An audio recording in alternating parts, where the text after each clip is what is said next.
Ketemu lagi kita dalam paparan filsafat hukum. Kali ini saya akan membahas tentang kedekatan antara misi filsafat hukum dengan ciri-ciri dari filsafat hukum itu sendiri. Kita tahu bahwa filsafat hukum adalah cabang dari filsafat.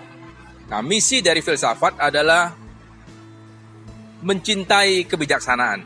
Sehingga kita berharap orang yang belajar filsafat hukum juga punya potensi untuk memahami tentang kebijaksanaan di dalam hukum.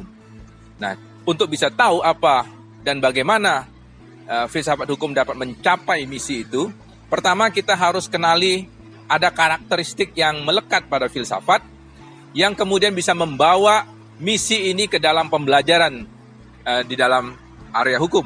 Pertama, filsafat memiliki karakteristik yang bersifat menyeluruh. Kita tahu bahwa apabila kita memahami sesuatu secara menyeluruh, maka kita punya banyak perspektif dalam mempelajari suatu area kajian.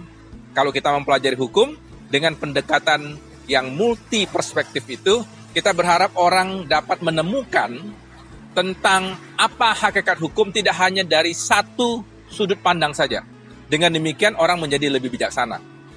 Kedua, karakteristik filsafat yang juga melekat pada filsafat hukum adalah pada dimensi reflektif kritis. Artinya orang mempelajari sesuatu, termasuk mempelajari hukum, dengan cara merefleksikan hukum itu. Merenungi, berkontemplasi tentang pembelajaran hukum.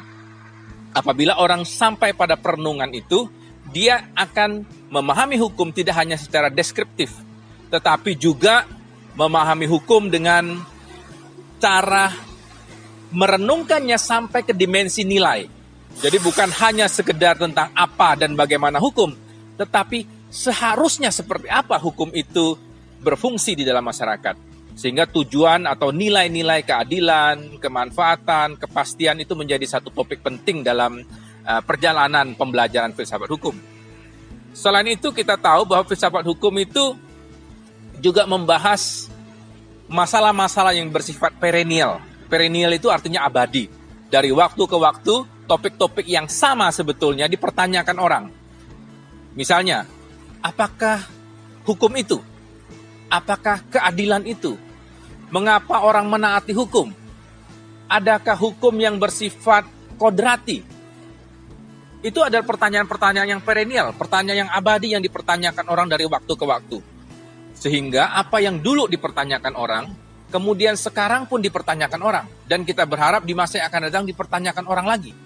Nah, jawaban-jawaban itu seperti sebuah spiral yang berjalan, sehingga dari waktu ke waktu orang bisa memahami apa yang dulu dijawab oleh orang lain, dan sekarang apa tantangan terbaru yang bisa ditambahkan terhadap jawaban yang sudah ada. Dengan demikian, mempelajari filsafat hukum bukan berarti mengulangi satu isu yang sama, tetapi memahami sesuatu isu secara lebih progresif. Dari waktu ke waktu, topik yang sama itu diperdalam.